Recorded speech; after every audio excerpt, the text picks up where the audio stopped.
NAB کا جو ترمیمی بل ہے یہ واپس ہو جائے گا۔ انہوں نے کہا کہ جو نیب ہے، جو اختیارات چیئرمین نیب کے ہیں وہ سارے کے سارے جو ہیں وہ آئین اور قانون کے مطابق ہوتے تو معاملہ چل سکتا تھا، لیکن جس طریقے سے انہوں نے کی ہے اب یہ معاملہ ان کے ہاتھ سے نکل جائے گا۔ انہوں نے کہا کہ آپ دل پہ ہاتھ رکھ کر جواب دیں، کیا یہ ترامیم درست ہیں؟ نیب اس وقت پاکستان کا سب سے بڑا سرکاری ادارہ بن چکا ہے، اس کے 7 بیوروز ہیں اور اس میں 2500 ملازمین کام کرتے ہیں اور ان پر ماہانہ ارب روپے سے زیادہ اخراجات آتے ہیں۔ آپ کو اگر یہ ادارہ سوٹ نہیں کرتا تو آپ اسے سرے سے ہی بند کر دیتے۔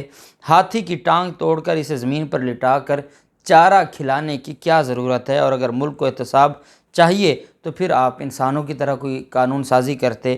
ہم نے اس ملک کو کرپشن فری بنانا ہے تو پھر نیب میں اصل ترامیم کریں، جسے مکمل طور پر حکومت کے اثر سے بالاتر کر دیں۔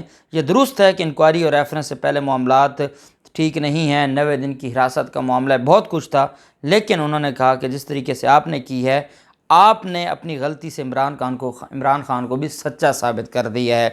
یہ 8 سال سے کہہ رہے تھے کہ یہ لوگ NRO لینا چاہتے ہیں اور آپ کے ایک فیصلے نے یہ ثابت کر دیا کہ یہ شخص ٹھیک کہہ رہا تھا۔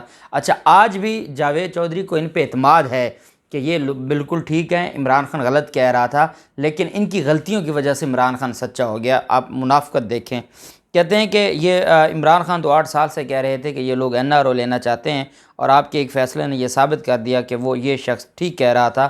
عمران خان 3 ماہ سے یہ بھی کہہ رہے تھے کہ یہ لوگ اپنے مقدمے بند کرانے کے لیے اقتدار میں آئے ہیں۔ آپ نے یہ ترمیم کر کے اسے اس ایشو پر بھی سچا ثابت کر دیا ہے، آپ نے نیوٹرل کو بھی نیوٹرل ہونے کی سزا دی ہے۔ انہوں نے کہا کہ یہ بھی آپ سوچ رہے ہوں گے کہ ہم نے نیوٹرل ہو کر غلطی کی، حکومت صرف اپنے سیاسی اور مالی فائدہ دیکھ رہی ہے اور اپنے عدلیہ کو بھی دوبارہ سوچنے پر مجبور کی ہے۔ مجھے محسوس ہوتا ہے کہ سپریم کورٹ ان ترامیم کو منسوخ کر کے انہیں واپس پارلیمنٹ میں بھجوا دے گی اور یہ فیصلہ اس کمزور حکومت کے لیے بڑا کیل ثابت ہوگا۔ اور حکومت نے عوام کو بھی یہ پیغام دے دیا ہے کہ حکومت کے پاس ڈالر، مہنگائی اور پیٹرول کی قیمتیں کنٹرول کرنے کے لیے وقت نہیں ہے۔ یہ معیشت پر بھی بڑے فیصلے نہیں کر پا رہی، لیکن ان کے پاس اپنے کیس معاف کرانے کے لیے بے تحاشا وقت ہے اور یہ لوگ اس کام کے لیے دن رات ایک کر دیتے ہیں۔ لہٰذا میں سمجھتا ہوں کہ پاکستان مسلم لیگ نون نے عمران خان کی بنائی چٹان کے نیچے سر دے کر اتنی بڑی غلطی نہیں کی تھی جتنی بڑی غلطی نیب قانون میں ترمیم کر کے یہ فیصلہ ان کی جڑوں میں بیٹھ جائے گا، اور جب سپریم کورٹ اسے منسوخ کرے گی تو عمران خان کی دم توڑتی ہوئی ساکھ کو ایک بار پھر سہارا مل جائے گا، یہ دوبارہ اپنے قدموں پر کھڑا ہو جائے گا۔ لہٰذا حکومت فیصلہ کرے اس نے کس کو سیاسی فائدہ پہنچانا ہے، عمران خان کو یا اپنے آپ کو۔ یہ انہوں نے آج دکھ بیان کیا ہے اپنے جو اخبار میں ایکسپریس میں وہ کالم لکھتے ہیں، یہ کالم لکھ کے یہ دکھ بیان کیا ہے اور ان کو بڑی تکلیف ہے کہ سارے معاملے پر عمران خان کو فائدہ ہو رہا ہے اور امپورٹڈ حکومت خسارے میں ہی جا رہی ہے۔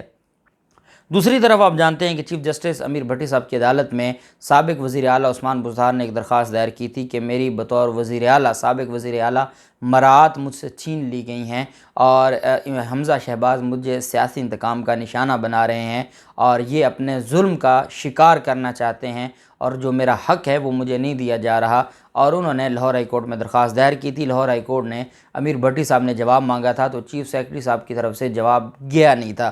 اس پر پھر عدالت نے 10 بجے کا ٹائم تھا، عدالت نے کہا آج ہم ان کو معاف نہیں کریں گے اور میں ان کو توہین عدالت میں IG اور چیف سیکرٹری کو اندر جیل بھیجوں گا۔ ان کی جرت کیسے ہوئی کہ انہوں نے ہائی کورٹ کے آرڈر کے احکامات کی تعمیل نہیں کی اور انہوں نے جواب نہیں جمع کروایا۔ اس کے اوپر پھر ایڈوکیٹ جنرل پنجاب نے آدھے گھنٹے کا وقت لیا، شدید بارش تھی اور بارش کے ہوتے ہوئے 10:30 بجے دونوں افسران عدالت پہنچ گئے۔ عدالت کے سامنے انہوں نے منت سماجت کی اور کہا کہ ہم بہت جلد یہ جو ہے وہ اس پر عمل درآمد کر دیں گے۔ عدالت نے ان کو 24 جون تک مہلت دی تھی، 24 جون صبح ہے اور اس سے پہلے ہی رات گئے پنجاب کابینہ نے سابق وزیر اعلیٰ عثمان بزدار کی برات کی منظوری کے لیے بھیجی گئی سمری منظور کر لی ہے۔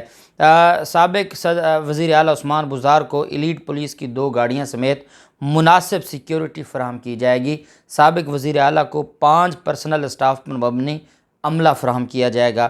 عملے کے 5 افراد میں سے 2 کم سے کم گریڈ 17 کے افسران ہوں گے۔ سابق وزیر اعلیٰ اور ان کے اہل خانہ کو طبی سہولیات بھی فراہم کی جائیں گی۔ سابق وزیر اعلیٰ اور ان کی فیملی پنجاب حکومت کے تمام ریسٹ ہاؤسز استعمال کر سکیں گی۔ حکومت کی متعین کردہ دیگر مراعات اور سہولیات بھی سابق وزیر اعلیٰ اور ان کی فیملی کو دی جائیں گی۔ یہ بیسیکلی لاہور ہائی کورٹ اور چیف جسٹس امیر بھٹی صاحب نے ان کو 24 جون تک کا ٹائم دیا تھا، اور یہ بات ایڈوکیٹ جنرل پنجاب کو حمزہ شہباز نے بلا کر کہا کہ ہم نہیں چاہتے کہ عثمان بزدار کو ہم کوئی بھی کسی بھی سطح کی مراعات دیں، اور ہم تو یہ چاہتے ہیں کہ اس کو جیل بھیجنا چاہیے۔ ہم تو صبح و شام اس کے خلاف جو انکوائری کروا کے اور ایک 36 سالہ پرانا ایک مقدمہ کروا کے ہم تو اس کو جیل بھیجنا چاہتے ہیں، اور اس کے گھر پر چھاپے مار کارروائیاں جاری ہیں، تو ہم تو اس کو جیل بھجوانا چاہتے ہیں۔ یہ کیا ہے؟